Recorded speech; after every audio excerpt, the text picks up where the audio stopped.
तो जनाब, जिस शिद्दत से इस वक्त गर्मी बढ़ रही है और बढ़ती ही जा रही है, वक्त से पहले बहुत शदीद गर्मी आ चुकी है। तो इस दौरान हमारा जी चाहता है कि खाने को मिले ना मिले, लेकिन पीने को हमें ठंडे ठंडे मशरूब मिलें जो हमें अंदर तक ठंडा कर दें और गर्मी को दूर भगा दें।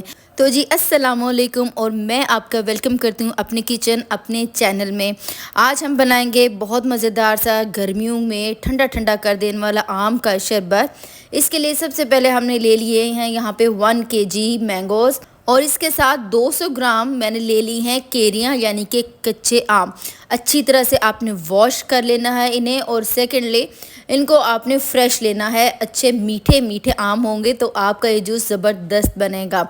बस जी, अब आपने इनको छीलना है और इसके बाद आपने इनको क्यूब्स में काट लेना है। एहतियात कीजिएगा, जितना बारीक छिलका आप काट सकती हैं उतना ही बारीक काटिए, ज़्यादा आपने इसको मोटा नहीं काटना। बस यहाँ पे हमने इनको छील के काट लिया है। अब हम यहाँ पे इनको ब्लेंड करेंगे। ब्लेंड हम करेंगे जी ब्लेंडर जग में। इसमें हमने क्या शामिल करना है, इसके अलावा पानी। और पानी कितना शामिल करना है, हाफ कप यानी कि आधा कप।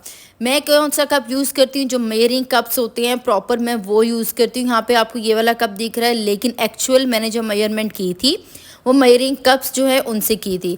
बस जी, यहाँ पे अच्छा सा हमारा पेस्ट बन गया हुआ है इसका। अब आपने क्या करना है, इसको छान लेना है। आपने इसको स्ट्रेनर से ज़रूर छानना है, ये बहुत ज़रूरी होता है।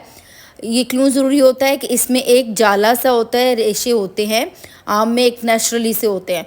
तो आपने क्या करना है, उनको अपने मशरूब में आने से बचाना है। अगर आप इनको छानेंगे नहीं तो वो जब आप ये जूस पिएंगे, शरबत पिएंगी, तो क्या होगा कि आपके मुंह में वो जाले आएंगे, वो रेशे आएंगे और आपको जूस अच्छा नहीं लगेगा। बस इस तरह से आपने छाना है। थोड़ी थोड़ी मुश्किल होगी तो आपने इसमें थोड़ा सा और पानी शामिल करते जाना है। तो टोटल पानी ब्लेंडर में डालने से लेके अब तक तकरीबन 1.5 कप पानी मैंने यूज़ किया। ये देखिए जी, यहाँ पे इस तरह से आपने सारा रेशा जो है साफ़ कर लेना है, रेशा यानी कि निकाल लेना है इस तरह से छान के। बस यहाँ पे हमने ये पेस्ट बना लिया है। आपने इसमें 1.5 कप पानी ही शामिल करना है, इससे ज़्यादा पानी शामिल नहीं करना है, ये चीज़ ख्याल रखिएगा। बस जी, यहाँ पे हम चलते हैं नेक्स्ट स्टेप की तरफ। तो हमने यहाँ पे चूल्हे पे देगची या फिर कढ़ाई रख लेनी है और फ्लेम हमने लो रखना है। अब हमने इसमें शामिल कर देना है जो हमने पल्प एक बनाया था मैंगो का, ये सारे का सारा हमने शामिल कर देना है। बर्तन को आपने बेहतरीन तरीके से साफ़ करना है, बहुत अच्छे से साफ़ करना है। बस यहाँ पे हमने मज़ीद पानी नहीं शामिल करना है। वो जो 1.5 कप हमने पानी शुरू में शामिल किया था, इसको ब्लेंड करते और स्ट्रेन करते वही हमने रखना है। उसके अलावा हमने मज़ीद कोई इसमें पानी शामिल नहीं करना है। ये बहुत नेचुरल ड्रिंक है। आप देखें, इसमें ना कोई हम केमिकल मिलाने वाले हैं, ना कोई प्रिजर्वेटिव्स। इस वजह से ये हमारे बच्चों के लिए काफ़ी हद तक हेल्दी है। चीनी हम शामिल कर लेंगे इसमें 2.5 कप। ये भी मैंने मेयरिंग कप से ही मेजर की है। अब आपने इसको मिक्स करना है। अब आप देखेंगे ये पहले पल थोड़ा सा गाढ़ा है, बट जब आप चीनी मिलाती हैं और ये पकना शुरू होता है, चीनी पकना शुरू होगी, तो क्या होगा कि चीनी मेल्ट होगी, जिससे ये जो पल्प है ये थिक नहीं रहेगा, ये पतला होना शुरू हो जाएगा। अब चीनी शामिल करने के बाद 15 से 20 मिनट आपने इसको लो फ्लेम पे पकाना है। उस दौरान आपने शामिल कर देना है इसमें फूड कलर, जो नॉर्मल जर्दा रंग होता है वो शामिल करेंगे 1 टीस्पून। अच्छा, इसमें क्या है, आप चाहें तो लिक्विड फूड कलर भी यूज़ कर सकते हैं और चाहें तो बिल्कुल फूड कलर यूज़ नहीं करें। मैंने क्यों यूज़ किया, ताकि स्क्रीन पे खूबसूरत से ये जूस दिखे, इसका कलर अच्छा लगे, अदरवाइज़ इसकी कोई रीज़न नहीं थी। बस ये देखें, यहाँ पे हमारा 15 मिनट बाद ये देखें तकरीबन रेडी हो रहा है। मैंने इसको 20 मिनट पकाया है, अभी मज़ीद 5 मिनट पकाऊंगी क्योंकि ये भी मुझे थोड़ी सी इसमें कमी लग रही थी। ये टोटली एक घर में बना हुआ साफ़ सुथरा ड्रिंक है। इसमें आपको बिल्कुल भी ये डाउट नहीं होगा कि साफ़ नहीं होगा या कोई इसमें केमिकल हो सकता, नहीं। ये वो है जो हम घर में बनाते हैं, साफ़ सुथरा, अपनी आंखों के सामने, अपने हाथों से, अपने प्यारों के लिए, अपने बच्चों के लिए। बस ये रेडी तकरीबन हो गया। अब हमने यहाँ पे शामिल कर देना है 1 टीस्पून लेमन जूस, या फिर अगर नहीं है तो 1 टीस्पून सिरका, जो घर में होता है नॉर्मली, मार्केट से बहुत इजीली मिल जाता है, वो हमने शामिल कर देना है। बस जी, अब आपने इसमें शामिल करने के बाद 5 मिनट मज़ीद पकाना है लो फ्लेम पे।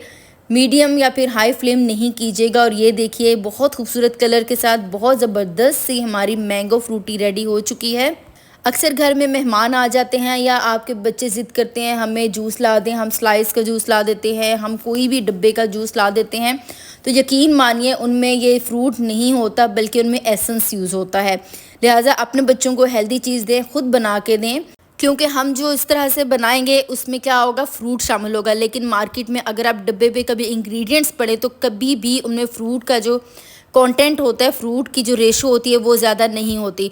बस यहाँ पे हमने इसको ठंडा ठंडा सर्व करना है और इसको आपने प्रिजर्व कैसे करना है, स्टोर कैसे करना है 1 से 1.5 माह के लिए, उसके लिए आपने एक साफ़ सुथरी, बिल्कुल साफ़ सुथरी बॉटल लेनी है जो अच्छे से वॉश हुई हो और एयर टाइट हो। शीशे की ले लें तो बेस्ट होता है, प्लास्टिक की हो तो कोई इशू नहीं, बट शीशा ज़्यादा अच्छा होता है। बस उसमें डालें और फ्रिज में रख दें। जब आपको चाहिए हो निकालिए, बच्चों को बना के दीजिए, बस पानी में डिज़ोल्व करें, चीनी डालें और रेडी हो जाएगा आपका मज़ेदार सा शरबत, मज़ेदार सी फ्रूटी। बस अभी आप जल्दी से इसको बना लीजिए और स्टोर कर लीजिए पूरे मंथ के लिए। घर में बनाइए, बच्चों को पिलाइए, खुद पीजिए और ठंडा ठंडा फील कीजिए। तो जी ये थी मेरी आज की रेसिपी। आपको मेरी ये रेसिपी कैसी लगी मुझे ज़रूर कमेंट सेक्शन में बताइएगा। एक नई वीडियो, नई रेसिपी के साथ मिलेंगे, तब तक के लिए अल्लाह ने के बाद।